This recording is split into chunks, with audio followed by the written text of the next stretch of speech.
right now, where there's a lot of really outstanding candidates who have put their names in to be on the interim commission. We hope that that'll be up and running by the summer. And then actually next winter, coinciding with the aldermanic and mayoral elections, there will be candidates running in every police district in the city to be part of a 3-person, members of each district. One of those people will sit on a citywide commission that will look at who to appoint on a permanent basis. One of the grounding parts of that is that it will put people from my neighborhood and people from the south and west side together to really kind of work on consensus of who to appoint and how to carry this forward. But at the end of the day, what the ordinance did is it really puts community folks at the driver's seat when it comes to policy decisions made by CPD. The unfortunate case of where we are right now in the city is that there's kind of a great divide. And I think that we have high crime.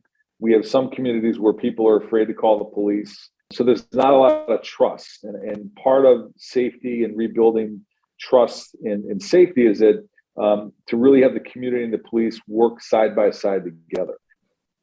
Yeah, just to go back to the ordinance that was passed, I had to go back and review that myself last night, because even though I had learned about it in the winter, there's a lot of details in there. And looking at it, the ordinance certainly smacks of compromise and negotiation. Perhaps it's like a master class in how legislation is crafted, especially in a city like Chicago. So, there are a lot of stipulations involved. Essentially, the ordinance aims at including civilian oversight, but only to a certain extent. And it gets very nitty gritty, but I'm curious, through all of the compromise and negotiation, do you think that the level of civilian oversight that was achieved is appropriate? Because I know that you've come up and said that certain versions of the CPAC ordinance granted too much civilian oversight. So here's one key aspect that I think there was disagreement on it. It's from a governance perspective, and I think it relates to the superintendent of police. I could be wrong, but I think under CPAC, basically the commission would be able to pick the superintendent of police. The most important appointment of any mayor is going to be the superintendent of police. Having that authority still rest with the mayor, a mayor, I think is important, because the powers of the ordinance give, when there's a vacancy, the commission, a civilian commission, will be the group that will be doing the vetting and giving recommendations to the mayor to appoint. But ultimately, a mayor has to pick someone that they think will lead the police department and do so in a way that will move our city in a safer, more just, equitable way. A mayor has to have the ability, I think, pick their own superintendent. They're going to be held accountable, right, by the voters. They're going to be held accountable by the victims of crime. So I think that it's critical that a mayor has that ability. And that was one of the bigger sticking points. Great. So for the next topic, I know you were talking earlier about how you're really proud of the schools up in the 48th Ward. We'd love to hear more about your relationship with CPS. I know a few aldermen we've spoken to have mixed reviews or mixed relationships with CPS. And so we'd love to hear not only about your relationship, but also how you've been able to improve your schools up there. So I think part of it is I was very fortunate to have strong and good principals at our local public schools. And I think that I'm a big believer that if you have a good principal at a local public school, that's kind of half the battle, because they provide that leadership. My role is to basically help support them. So I have good relationships with my principals. So whether it's Senn High School, where I was able to get $2 million to renovate the building so the students that went there felt like they were in a school that they belonged, or wasn't chipped paint falling from the ceilings, whether it's financially being able to help support them. Another key aspect, though, is to really be their cheerleader within the community, to really kind of talk to parents and say, listen, this is a great school right around the corner from you. The other part of that is to be a listener. I think, to listen to teachers and advocates. Recently, because of increased population of students, I fought for and was able to get a preschool opened up. It's going to be a feeder preschool. All of those things, I think our schools are in a good place. Having said that, CPS is a huge bureaucracy that's gone through a lot of different changes. And I think COVID has been really, really brutal with CPS on just, I'll say, stuff that the schools need, on the communication or relationships with parents, stakeholders, teachers has been really frayed because of COVID and some of the health aspects of that. But I've been really, trying to be as strong a supporter as I can be for our local public schools. Yeah, and something you refer to is CPS being, of course, a huge bureaucracy. Not all CPS schools are created equal. And you said here in your third term, you're focused not only on your ward, but also on Chicago as a whole city. Would you say more CPS schools should focus on principal selection or getting a good head of school?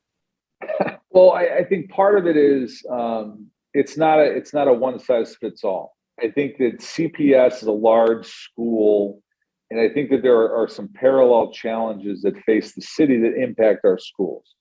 But I think at the core, having strong leadership as a principal, but then also having excellent teachers. And I think Chicago as a big municipality needs to recruit more and more teachers. There's a teacher shortage across the country, or has been. And when you lose a principal or you lose a great teacher, that impacts the entire school. One of the key things, though, that I think is also impacting Chicago is population. One of the challenges as a lifelong Chicagoan is when I go around to other parts of the city, I see the schools that the populations have dipped significantly.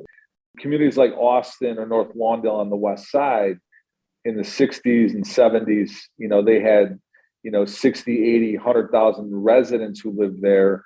Schools like Marshall, like Manly, schools that had like 1,600 students. Because of the overall population loss in their communities, and I'm using those two as examples, the schools lost population dramatically. That impacts the budget and the experience. I think as a city, we really, and this is kind of where I think my housing, as a chairman of the housing committee, we have to find ways to increase population across the city of Chicago. So I've been a proponent of working to get 1,000 homes built on the west side and 1,000 homes built on the south side. At the city, we're trying to look at how we use land. We've got 10,000 vacant parcels of land. How do we make that where it's available for housing? You mentioned housing, specifically the goal of building 1,000 homes. What are the principal challenges of turning those vacant lots into homes? We have to pay for it, right? Someone's got to build the homes. The city of Chicago doesn't physically build homes. We finance homes, we get loans, we use money through the Department of Housing. So one of the challenges is to try to keep the costs down. And I think a lot of the parcels that are there had homes on them before. So there's environmental remediation that needs to happen at these parcels. Now that might seem like a small thing, but if it's $30,000 to $50,000 to clean the dirt and the land, that could make it cost prohibitive to or build on that land. The other key thing, which I think I'll give Mayor Lightfoot a lot of credit to, is she's really trying to take and build out corridors. So if you have a corridor where, let's say Madison Avenue on the west side, where there's new projects that are coming in there, new buildings that are being built, new commercial development that's going along with that, people are going to want to rent or live in a home near that. So it's kind of like it's trying to build out commercial corridors as well as to look for opportunities to add more housing and have those houses be, available and affordable for the residents who live there. Are there any aldermen who've been opposed to the bigger housing developments? They've been 100% on board. My role as the housing chairman is to really try to help support them and really lift up what they're trying to do in their community.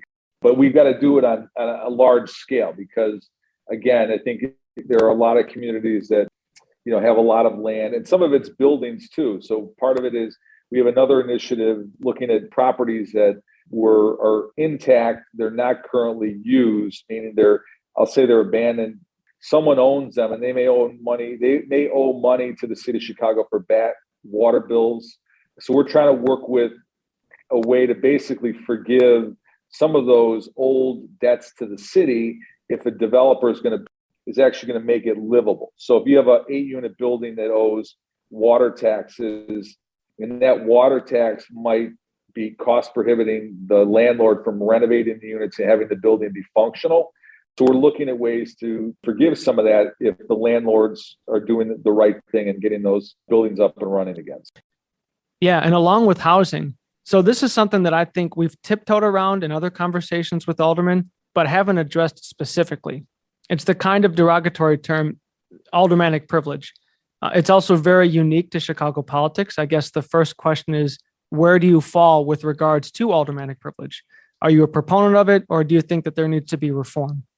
I think they call it aldermanic prerogative. And I will tell you, I'll use an example of how I've used that.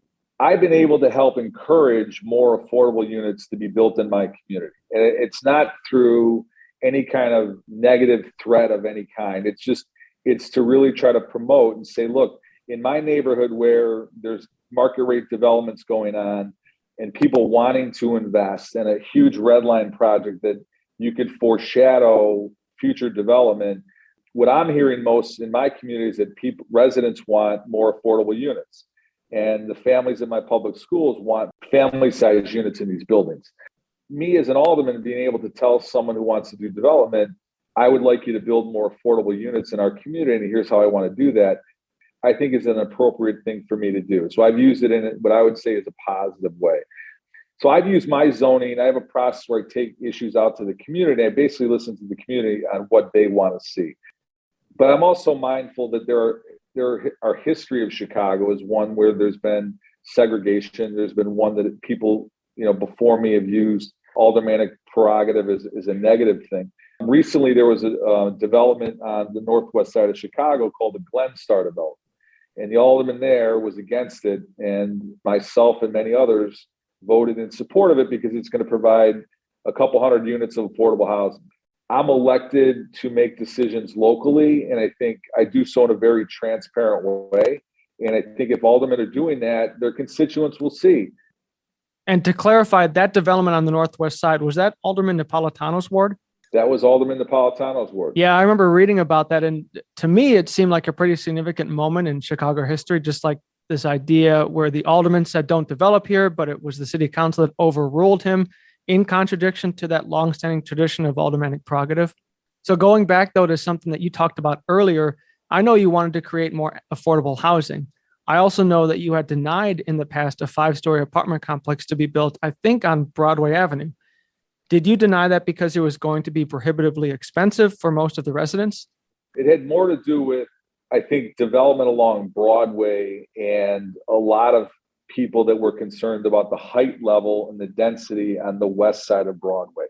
It's kind of a nuanced issue within my community. I'm in the process now of building a 13-story, 90-plus unit, 100% affordable building right across the street from that location. And part of it was me listening to the community. The majority of the folks that came out said, hey, listen, we want to see a smaller building. We want to see commercial on the first floor. So I agreed to that, went along with that. I'm building a bigger, denser building on the east side of the street. So I think it'll be a win-win for all. And then our last, kind of big topic question was just your views on the gambling and the new casinos. I saw something that was saying that you do support a new city-owned Chicago casino and the creation of a city-owned sports gambling venue, whereas you're less supportive of a neighborhood video gambling endeavor. We were just kind of curious about how that's been responded to in city council. I think that for me, I'll speak for myself. I think that gambling is not something that I do. I think gambling is not something that I encourage people to do.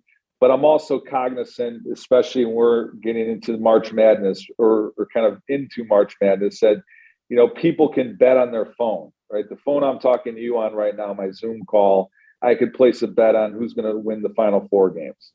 We also have casinos that are nearby in the suburbs and in Indiana.